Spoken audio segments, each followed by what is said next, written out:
Winning Blueprint presents.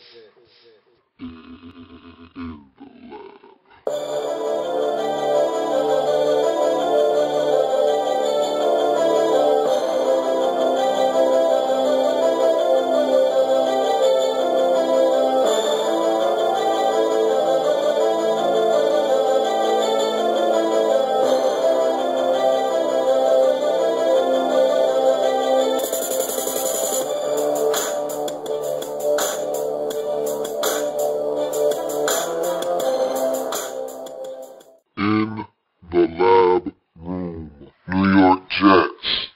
Today we're talking about the Jets, Jets. Let's get the fire marshal in on this. Come on. He left? What do you mean he left? That's when you know it's bad in New York. When your biggest fan decides, I don't feel like being the biggest fan anymore. We stink. I'm embarrassed. I quit. You can't quit your job as the biggest fan of the New York Jets. When is it okay to do that? When your team continues to get embarrassed on national TV. That's when it is.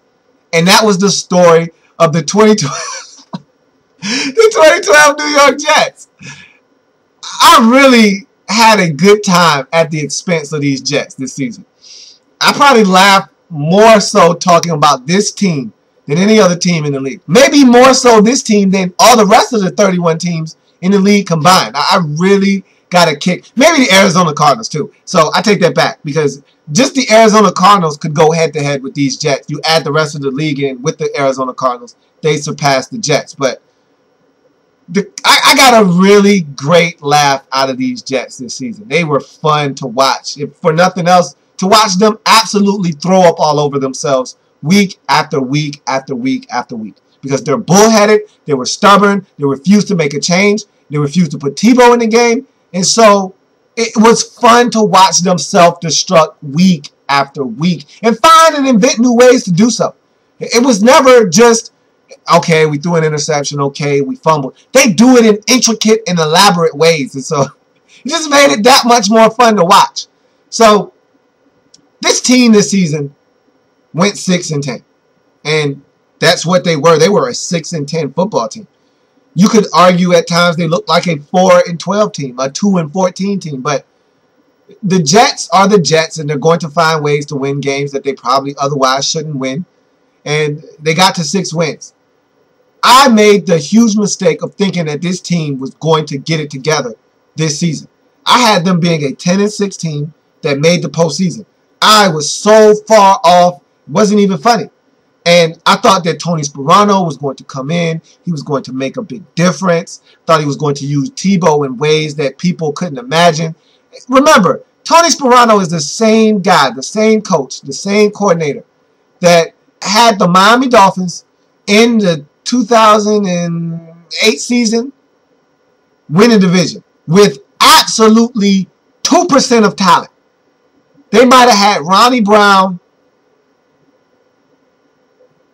as the talent on that team. I mean, there was not a lot on that football team. And yet they still won 10 games, won the division with Chad Pennington as their quarterback, Ted Ginn Jr. as one of their big play receivers. Yeah, I just said that. Ted Ginn Jr. as a big play receiver. But that was the Miami Dolphins in that season. And it was all thanks to the coaching of Tony Sparano. So I said, he's going to squeeze this Jets rag dry. And he's going to get every drop out of it that he can. I was absolutely wrong. He got nothing out of this Jets offense. In fact, it looked like the Jets offense took a monumental step backwards. They regressed. They were a terrible offense in 2011. They were even worse in 2012. And so I was very disappointed in Tony Sparano and his role on this team. I was very, very disappointed in their usage or lack thereof of Tim Tebow. I thought that they made that a media circus, and you knew it was going to turn into one. Tim Tebow in New York, what else did you expect? But still, I thought they were going to utilize him better than a personal protector on punt coverage. That was a sad state of affairs there. But This Jets team was bad, not because of what Tebow did or didn't do, not because of what Tony Sparano did or didn't do. This Jets team was bad because their quarterback's name is Mark Sanchez. Mark Sanchez, not a good quarterback. I've been saying that from day one. And I was anxious to see what he was going to do. Limited experience at USC. The Jets traded up to get him. The Redskins were clamoring, trying to get him as well. Teams were drooling all over him. And so I was very anxious to see what he was going to do. Well, he got his opportunity, and he was okay. He made mistakes. He was a rookie. I cut him some slack. He takes this team to the playoffs. He starts to look even better in the postseason. They babysit him a little bit. He makes some tough throws. He gets them all the way to the AFC Championship game. Okay, that's something to build off of. The next season, kind of a sophomore lull, if you will. I won't even call it a slump because you actually have to be good in your first season to go through a slump. So I'll just say it was a little bit of a lull in his sophomore season. But they still make it to the postseason. He still takes them to the AFC Championship game. So you're saying, hey, this Sanchez kid, if he ever can put it together, stop turning the ball over, and mentally grasp it, he could be a really good quarterback in this league. Not going to happen. As you've seen over the last 2 seasons, it's not going to happen.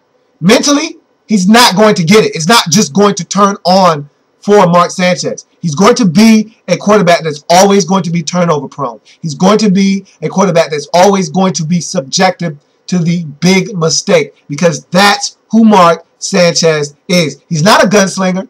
He's a guy that just makes bad decisions, makes bad throws, turns the football over. You can't win with a quarterback like that in the National Football League.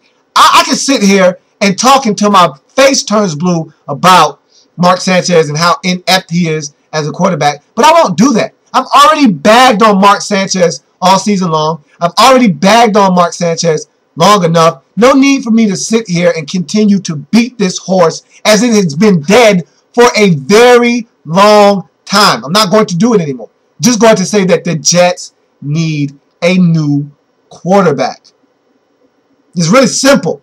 You need a new signal caller. Now, you gave him hush-hush money last season as you looked to get Peyton Manning. You were in the Peyton Manning sweepstakes. You put your name in the hat, and when it was divulged that you put your name in the hat, you had to go give him some hush-hush money. Okay, I'm sorry. Here. Take this contract extension. Don't be mad at me. Shh. Keep it quiet. I don't want to hear any noise. Take this money as a token of our gratitude and our sorrow for what we have done. We went behind your back and tried to upgrade the quarterback position. Sorry. And so now they owe him money. I don't care. You need to find a way to cut your losses. You don't have to get rid of him altogether. Fine. You want to keep him? Keep him on your roster in a backup capacity. And he's going to start this year. Rex Ryan, for all the bravado and all of the tough exterior and the tough guy macho act, he's a dummy. And I hate to just flat out call somebody names, but I don't like him because he's a hypocrite. And one thing I can't stand is a hypocrite. Don't tell me that you want to put the best players on the field that give you a chance to win. I heard all the excuses about he's not practicing well and yada yada. So what you're saying to me is Mark Sanchez gives you the best chance to win. Is that what you're saying? Because if it is, then you don't have any talent on your team. You don't have any talent at the quarterback position. If he gives your team the best chance to win, then you might as well not even play in the game. So I don't want to hear that. Then you're a smash mouth football coach. You like to play ground and pound football. You don't mind winning games 13-10. 10-7. You just want to win. And Tim Tebow is going to give you an opportunity to do that. He's not going to turn the football over. If your defense does their job, which you always brag and boast that they do, he's not going to lose you the football game. He may not win it for you, but he darn sure won't lose it for you. And so I don't understand the rationale of not giving Tebow a chance. Again, egos got in the way this season. And I wasn't a big fan of egos. You check those and leave them at the door. I'm pretty sure you didn't have anything to do with acquiring Tim Tebow. That probably wasn't your move. A lot of the moves that are being made in New York these days, you don't have anything to do with. That's probably why you still have your job right now, is that Tannenbaum was making a lot of moves behind the scenes that you had nothing to do with, that you didn't sign off on. You made it apparent that you had nothing to do with the team drafting Quentin Coples. You wanted no part of Stephen Hill at receiver. You've made it known that a lot of these draft picks, a lot of these moves weren't your doing. Okay, I get that. Fine. But you have Tebow. You have a guy that's going to help you run ground and pound offense. He's going to give you a rushing attack that's going to be hard to stop. And yet you won't put him in the game. He's going to stop the turnovers, give you a chance to win, which not turning the football over in the National Football League allows you to do. Yet you won't put him in the game. I don't understand. But guess what? I don't care. Because you went 6-10 and you got what you deserved. So now we're going to move on. We're going to close that book, close that chapter, because I don't think Tim Tebow is going to be around much longer in New York as a Jet. And I don't think he needs to be. If you're going to have him around as a sideshow, cut him loose. He might not get another job in the National Football League, but at least he won't be strung along as a joke and as a sideshow in New York, which is what he'll be, a sideshow media circus, because that's what New York does to stories and guys like Tim Tebow. So cut him loose. Now, that doesn't hide the fact that you need a new quarterback, and you've already basically said that Mark Sanchez is still your guy, which makes absolutely no sense to me. Again, if you want to be fired, go right ahead. But why don't you save the Jets the time, the trouble, and the energy and just quit now if you're going to start Mark Sanchez again next season?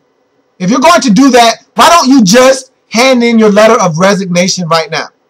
Because all you're doing is prolonging what's going to happen at the end of next season if you start Mark Sanchez as your quarterback this season, which is you getting fired. So why don't you just quit now?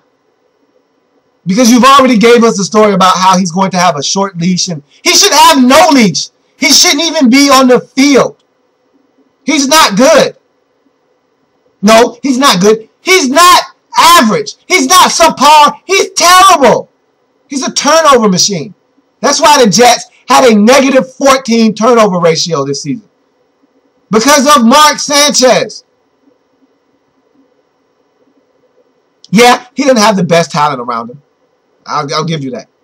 Santonio Holmes got injured early in the season. That didn't help. Stephen Hill was battling injuries all year. That didn't help. You cut Jericho Cotchery loose as if you had it that way. That never helps. So I can't really feel sorry for you. But at the end of the day, it doesn't matter. Even when he had Braylon Edwards, even when he had Santonio Holmes, even when this offense was very formidable, Dustin Keller was actually making plays. He still was a subpar quarterback that turned it over. So it doesn't matter what's around him. He's going to make mistakes. Simple as that. That's who Mark Sanchez is. You need a new quarterback. I said all that to say this. You need a new quarterback. And if you want to waste time giving Mark Sanchez a third, a fourth, a fifth opportunity, fine, go right ahead. But when you're fired at the end of the season, you have no one to blame but yourself. LaRon Landry. He was a big cog in that defense this season. How do you not re-sign him? This Jets defense, for the first time since Rex Ryan has been their head coach, wasn't good. They weren't good at all. And a large part of the reason why they weren't good, they're old. They're over the hill. Bart Scott is old. Calvin Pace is old. Jeremiah Bell is old. David Harris is no longer a spring chicken. Brian Thomas is old. Guys are getting up there in age. And so that's what happens when your defense begins to age right in front of your eyes. You get old, you get slow, teams start running by you. Teams start running circles around you. They just need to infuse some young talent on this roster. There's no one to rush off of the edges. They don't get pressure on the quarterback. They have to blitz. You can't blitz because there's no speed on the field. You didn't have Darrelle Revis this year. That was a large part of why you weren't good on defense. He allows you to do so much with your defense. I thought Cromartie played really well, and it might serve him better for the future that Revis was out this season, because that made him step up and be the man. And so when Revis comes back, he still needs to approach the game the same way. I'm the man. And if they can have 2 number 1 corners, then they can start blitzing like they used to when Rex Ryan first took over as head coach. Because that's when they were their most effective. That's when they were number 1 in the league in defense, when they were getting after quarterbacks, forcing them to make decisions. Are you going to chuck it in the air and give my corners a chance to make a play on a football? Or are you going to take this sack? What are you going to do? If they can get back to that, I think they'll be a formidable team in the AFC. But you need a quarterback, and you need to get young on defense, and you need to re-sign LaRon Landry. I thought he was a big part of what you did on defense this season. And you're going to have to spend some money to do so, but it's worth it. It's worth it. Earlier, I stated that Rex Ryan was around because he didn't have anything to do with a lot of the personnel decisions. He didn't want Stephen Hill with that second-round draft pick. I don't even know if he was on board for Quentin Coples in the first round. He wasn't a huge proponent of that Tim Tebow deal. And so he kept his job. But the guy responsible for all of those moves, Mike Tannenbaum, not so much. He was fired. And so there's a GM opening in New York. They don't have a GM right now. They need a GM. It's going to be a very enticing job for some GM out there, or some player of personnel, or some vice president of football operations. And so I'm pretty sure the Jets are combing through all the candidates as we speak. They're going to make a sound decision, and they're going to pick a GM that's going to lead this team into the future. And they need to do a good job because Mike Tannenbaum single-handedly put this franchise in a tough spot. They're no longer a threatening team in the AFC. They have to rebuild. I don't think they're any longer a team that reloads and comes back and is going to be a team that's going to be around each and every season. I think they actually have taken a step back, and they were 6-10 this year. I could see them easily being 6-10, 7-9 next year, just because they're still talking about Sanchez being their starter. There's a lot of things that they need to do to become a good team. They need to revamp their running game. Their running game is anemic. And there's no flair. There's no speed. They have 3 of the same backs. Bilal Powell and Sean Green, and all of their backs look the same, do exactly the same thing. They have absolutely no speed outside of Joe McKnight, and they refuse to give him the football in any kind of running back capacity. They much rather put him on defense as a corner. That's why I got a good kick out of the Jets this season, because you just don't know what they're doing. At times, I don't think they know what they're doing. And so you need a new running game. You need a running game that actually has someone that can get a 25-yard gain on a play that's blocked for 10 yards. You need a guy that can take it 67 yards to the house. You don't have that guy on your roster right now. You have a 3-yard and a cloud of dust running game. And all of your backs exemplify that. You need a revamped running game. Your offensive line, they used to be the strong suit of this team. All of a sudden now, they're starting to look like a liability. Guys are getting up there in age. They're starting to get hurt more often. You're having to replace people. Figure out who's going to be part of this offensive unit moving forward. Keep them around. Get rid of the rest. Start anew. This Jets team, I think, could be in the same boat next year, because I just think that Mike Tannenbaum did such a poor job of putting this team in a position to have the talent moving forward to be a solid team and be a contender, that I think that they'll be in the same spot again next season. Unless some serious changes are made in the offseason. They're aggressive in the draft. They're aggressive in free agency. They find a new quarterback to be their starter. If they do those things, maybe the Jets can return to prominence in as little as a season. But if they continue to do the things that they have done in the last 2 seasons, continue to make bad personnel decisions, continue to make bad decisions on the field in terms of who's starting, who's not, and continue to really have your ego be before your team, these Jets will be right here in the same position picking next season. And so that's my take on the New York Jets. I think that they're a team that needs some more infusion of young, hungry talent. There's too many veterans on this team that have already eaten. They're full, and now they're just along for the ride. And when you get a lot of those on your team, the level of play drops off tremendously. And not to mention, you got Mark Sanchez as your quarterback. That in itself is a hindrance right there. And so they need a new quarterback. They need a revamped running game. They need to be in the draft. And I've said this about 3 or 4 teams in this top 10 so far. And we haven't even made it to 10 yet. This is the 9th selection right here. We haven't even made it to the top 10. And yet I find myself saying the same thing again. This team needs a rush outside linebacker / defensive end. I said that about the Raiders. I said that about the Jacksonville Jaguars. I said that about the Cleveland Browns. I'm saying it about this New York Jets team. Everyone needs one, but there are not an abundance of them to go around for everyone. And so, don't know what the Jets are going to do. They've been looking for a guy that can get pressure for some years now. They tried to make Aaron Maben a project. It didn't work. They cut ties with him. They need help getting pressure on the quarterback. They need help. That's why they drafted Quentin Coples a season ago. That's not panning out right now. We're going to see what they're going to do in this draft, but they need to get pressure on the quarterback. They need a new quarterback. They could use some help at tight end. They could use some help at receiver. They could use some help at running back. They could use some help on the offensive line. All in all, the Jets could use help some of everywhere on their roster. Leave no stone unturned if you're the Jets. Explore all options. Leave them open. Do what you need to do to turn this franchise around as fast as possible. But the first thing is first. Get you a GM. Get a GM. Then start to have the other dominoes fall into place. And that'll do it for the Jets on this lab follow-up. Thank you for joining me. Come back tomorrow when we wrap up the week by talking about the 10th overall pick in the draft, the Tennessee Titans. And there's a lot to get to with the Titans, so stay tuned for them as we talk Tennessee Titans football tomorrow. I'll see you then. Thank you for joining me. Come back. See the Titans tomorrow.